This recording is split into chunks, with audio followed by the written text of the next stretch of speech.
चौधरी शुजात साहब बड़े काबिल एहतराम हैं और एक इज़्ज़त व एहतराम का रिश्ता है।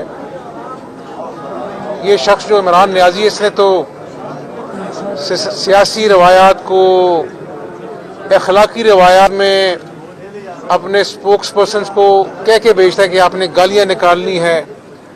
पार्लियामेंट में कानून साजी होती है, वहाँ पर गालियाँ दी जाती हैं।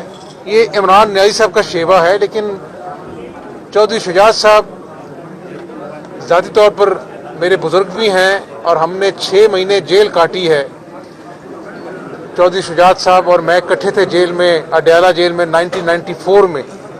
तो उनसे एक इज़्ज़त और एहतराम का रिश्ता है और वो काफ़ी अरसे से बीमार हैं, तो अल्लाह ताला उनको सेहत दे।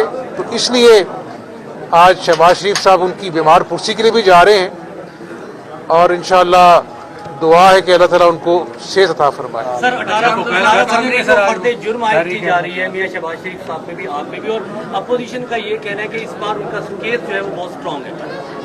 फर्दे जुर्म तो कई आयद हो गई हम पर। साफ पानी का केस जिसमें शहबाज शरीफ साहब को गिरफ्तार किया था, उसमें 16 मुलजमान को बरी कर दिया गया है। तो ये झूठों की जो तादाद है इमरान नियाज़ी की रोज़ बरोज़ बढ़ रही है। लेकिन एक फर्द जुर्म और भी आयद हुई है जो इमरान नियाज़ी पर आयद हुई है और वो किसी और अदालत ने नहीं की, अवामी अदालत ने की है कि ये झूठा शख्स है। इसने कौम से घिनौना मजाक किया, चाहे वो 50 लाख घरों का वादा है, 1 करोड़ नौकरियों का वादा है। इमरान नियाज़ी पर फर्द जुर्म आयद हो गई और बहुत जल्द अवामी अदालत इमरान नियाज़ी को सजा सुनाने वाली है। बहुत शुक्रिया।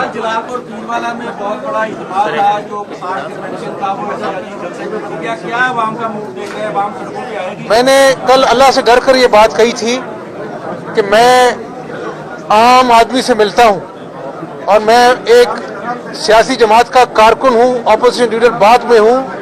आवाम के बच्चे भूखे हैं, मजदूरों को आज रोजगार नहीं मिलता, दिहाड़ीदार सारी दिन जमीन पर बैठकर घर लौटते हैं तो बच्चों के लिए पैसे नहीं होते उनके पास। आवाम की आंखों में मैं खून देख रहा हूं और अल्लाह से दुआ करता हूं कि इस जालिम हुकूमत से हमें निजात अता फरमाए ताकि पाकिस्तानी अवाम के लिए हम मिल बैठकर कुछ अच्छा सोच सकें और उनको कोई सुख मिले, चाहे वो महंगाई का खात्मा है, चाहे वो गुर्बत में कमी है, बेरोजगारों को रोजगार मिले। तो आज 74 साल बाद पाकिस्तान जिस दुराए पे खड़ा है, किसी एक सियासी जमात का ये मामला नहीं है। सबको मिल बैठना होगा और सियासत के लिए नहीं, इस मुल्क के लिए, इस मुल्क के मुआशी इस्तेहकाम के लिए।